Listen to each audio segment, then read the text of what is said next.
US এর বাজার আপনাদের সামনে এখন খোলা আছে। যখন এই ভিডিওটা তৈরি হচ্ছে ইন্ডিয়ান টাইম 8:30টার সময়, এখন ইউএস এর বাজার মোটামুটি 3%-এর মতো মাইনাস, যেটা আমাদের আজকে যখন সকালে ইন্ডিয়ান বাজার চলছিল তখনও এরকম 2-3%-এর মতোই কিন্তু S&P 500 মাইনাস ছিল। ন্যাসড্যাক একটু বেশি, 3-3.5%-এর মতো মাইনাস। কিন্তু একটা ভালো দিক বা একটা দিক উল্লেখ করার মতো যে এখনো পর্যন্ত দিনের লো কিন্তু ইউএস মার্কেট ভাঙেনি। মানে এখানে একটা গ্যাপ ডাউনে শুরু হয়েছিল, দেখতেই পাচ্ছেন এখানে একটা গ্যাপ ডাউনে শুরু হয়, এখান থেকে শুরু হয়, কিন্তু তারপর কিন্তু উপরে গেছে, একটু কনসোলিডেট এখন করছে, এখনো পর্যন্ত দিনের লো ভাঙেনি। আজকের ক্লোজিংটা খুব ইম্পর্টেন্ট হবে। যদি দিনের লো ভেঙে বা দিনের লোয়ের জায়গায় ক্লোজিং হয় সেক্ষেত্রে কিন্তু একটু মুশকিল হবে। তাহলে আমাদের যে ইন্ডিয়ান মার্কেটও কিন্তু কালকে একটু গ্যাপ ডাউনে খুলতে পারে। এখন ইন্ডিয়ান মার্কেট কি করছে, যদি গিফট নিফটি আমরা দেখি, গিফট নিফটি 200 পয়েন্টের মতো একটু আগে মাইনাস ছিল, এখন যেহেতু কনসোলিডেট করছে তাই জন্য এখন 100 পয়েন্টের মতো মাইনাস এখনো পর্যন্ত দেখাচ্ছে গিফট নিফটি। এবার আজকে ইউএস মার্কেট কেমন ক্লোজিং হয় তার উপর কিন্তু অনেকটাই নির্ভর করছে। যদি আসি যে এই পতনের যদি বলেন কাণ্ডারিকে, তাহলে জাপান মার্কেট আর ইউএস মার্কেটকেই মেন বলা হচ্ছে। কিন্তু কয়েকটা স্টক দেখেনি, কেন কয়েকটা স্টক মানে ওখানকার স্টক যেগুলো মেন বুল মার্কেটে ছিল কয়েকদিন আগেও, তাদের কেমন অবস্থা। এনভিডিএ আজকে 6.5%, এনভিডিয়া 6.5%, 7%-এর মতো মাইনাস। এক সময় যখন বাজার খুলেছিল তখন কিন্তু এনভিডিয়া একটা সময় এইখানে 92-93-তেও চলে গেছিল ডলারে, মানে 13-14%-এর মতো ফল হয়েছিল। একটা $1 ট্রিলিয়ন কোম্পানি যদি এরকম ভাবে 10-15% মাইনাসে খোলে, বুঝতেই পাচ্ছেন।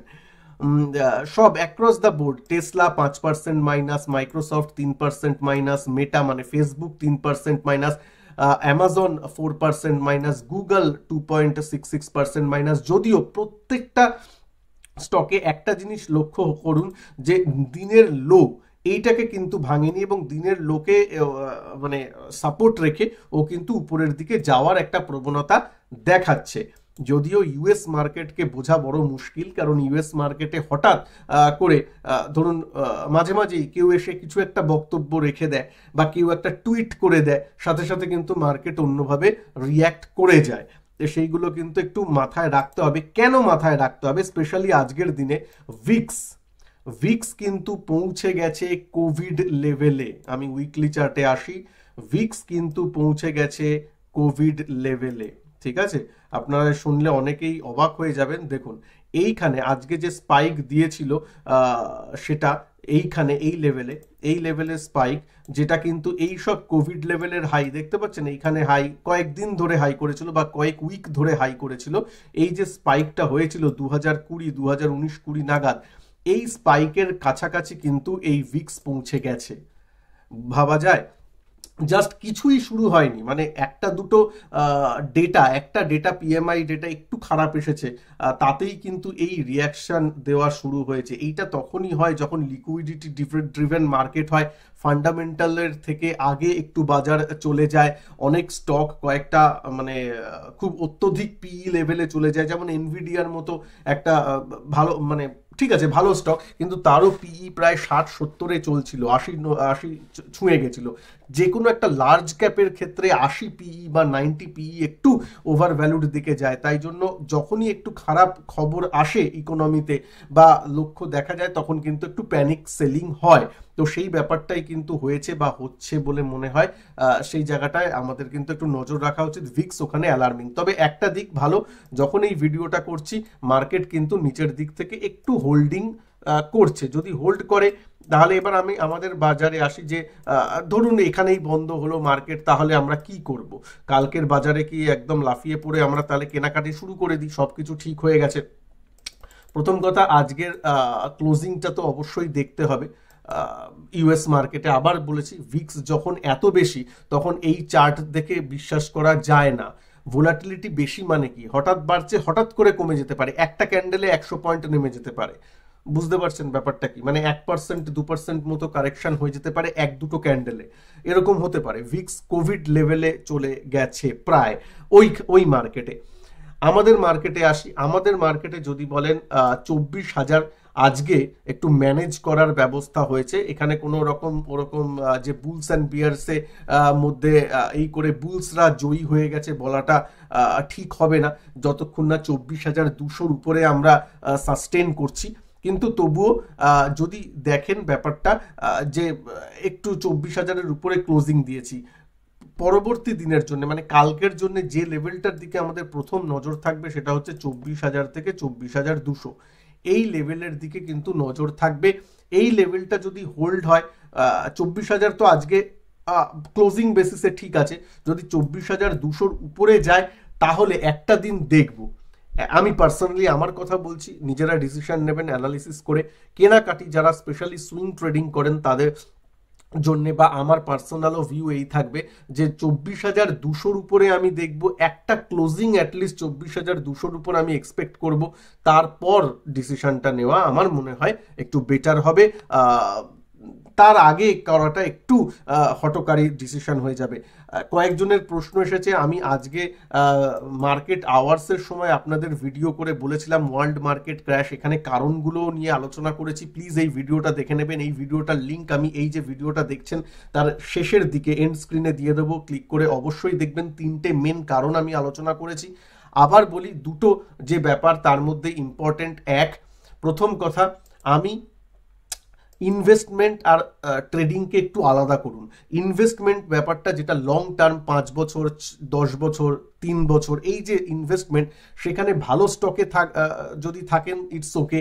যে স্টকগুলো খুব হাই পিইতে চলছে, মানে ফান্ডামেন্টাল ভালো নয়, শুধু লিকুইডিটির জোরে বেড়েছে, সেই স্টকগুলো থেকে একটু প্রফিট যদি থাকে বুক করে নেওয়া উচিত বলে আমার মনে হয়। কোনো সাজেশন দিচ্ছি না বা রেকমেন্ডেশন নয়, আমি হলে কি করতাম বলছি। কেন এই সময় রিস্কি স্টকগুলোতে থাকা, আমি যেগুলো ট্রেডিং হিসাবে শর্ট টার্মের জন্য নিয়েছেন, এমন স্টকে নিয়েছেন যে মোমেন্টাম দেখে নিয়েছেন, কোনো ফান্ডামেন্টাল তার নেই, আর্নিং সাপোর্ট করছে না, হাই পিই স্টক, সেই জিনিসগুলো থেকে হাত ঝেড়ে ফেলাটাই বেটার হবে। কিন্তু ফান্ডামেন্টালি স্ট্রং স্টক যেগুলো যদি পোর্টফোলিওতে লং টার্মের জন্য থাকে, সেগুলোতে মনে হয় না কোনো অসুবিধা হবে। সেইগুলোতে একটু কারেকশন হলেও সেই স্টকগুলো ঠিক ঘুরে দাঁড়াবে, কারণ এটা লং টার্ম ইনভেস্টমেন্ট। আরেকটা মনে রাখবেন, লং টার্ম অনেকে বলছেন, আমি প্রশ্নও দেখছি, দাদা এই স্টক নাম্বার ABC, এই 3টে স্টক আমার কাছে লং টার্মের জন্য আছে, কিন্তু এখন তো মার্কেট পড়ছে, আমি কি বেরিয়ে যাব?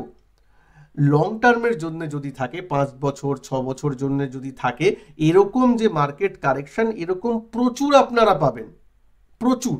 এটা তো কোনো কারেকশনই নয়, 25,000 থেকে 24,000-এ এসেছে, ঠিক আছে? 10% কারেকশনও নয়। বাজারে এরকম 10% কারেকশন, 15% কারেকশন এরকম আপনারা পাবেন আপনার 5 বছরের জার্নিতে, 6 বছরের জার্নিতে, বা একটা ধরুন স্টক ধরেছেন 10 বছরের জন্য, long term, very long term ইনভেস্টমেন্টের, সেখানে এরকম ওঠাচড় নামা তো থাকবেই। তা বলে কি ভয় পেয়ে চলে গেলে হবে?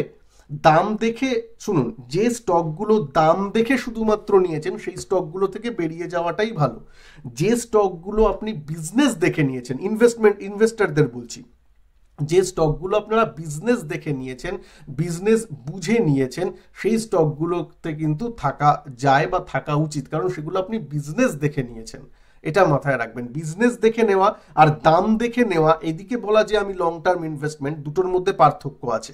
যারা শুধুমাত্র দাম দেখে নিয়েছেন, কারোর কথা শুনে বা কোথাও একটা দেখে, টিভি চ্যানেল দেখে হোক বা ইউটিউব দেখে হোক, যাই হোক, কিন্তু বিজনেসটা জানেন না, সেই সব স্টক থেকে বেরিয়ে যাওয়া উচিত। কেন সেই সব, বা অ্যাটলিস্ট অ্যানালিসিস করে দেখুন, ফান্ডামেন্টালি দেখুন কেমন আছে, তারপর যান।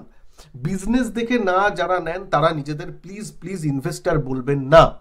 আবার বলছি, না হলে কিন্তু এরকম খারাপ মুহূর্তে কিন্তু আপনারা সেই স্টকগুলোতে কনফিডেন্সও পাবেন না এবং টিকে থাকতেও পারবেন না।